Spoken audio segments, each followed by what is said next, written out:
இப்போது லக்னத்துக்கு 5ஆம் இடத்தில் ஒரு கிரகம் இருந்ததுன்னா என்ன பலன் அப்படின்ட்டு பார்க்க இருக்கிறோம். லக்னத்துக்கு 5ஆம் இடத்துல சூரியன் இருந்தாருன்னா ஜாதகர் நல்ல அரசியல் பற்றி ஒரு அறிவும் நுணுக்கமும் ஞானமும் தெரிந்தவராக இருப்பார். நல்ல ராஜதந்திரியாக இருப்பார்.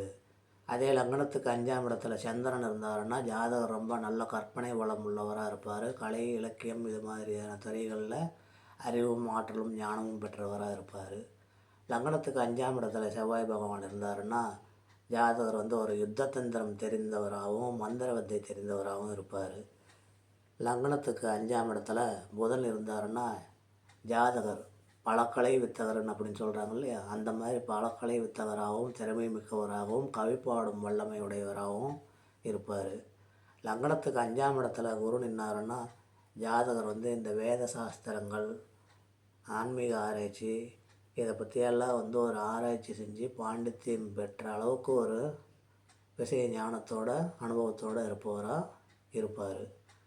லக்னத்துக்கு 5ஆம் இடத்துல சுக்கிரன் இருந்தாருன்னா ஜாதகர் ஒரு சிறந்த நிதி நிர்வாகியாக இருப்பார். பணம் எப்படி சம்பாதிக்கணும் அப்படிங்கிறத எல்லாருமே அவர்கிட்ட கேட்டு தெரிஞ்சிக்கக்கூடிய அளவுக்கு ஃபைனான்சியல் நாலேஜ் இருக்கக்கூடிய ஒரு ஆளாக இருப்போம். அப்படி லக்னத்துக்கு 5ஆம் இடத்துல சனி இருந்தால் அப்படின்னா ஜாதகர் சிறந்த தொழில் நிபுணராக இருப்பார்.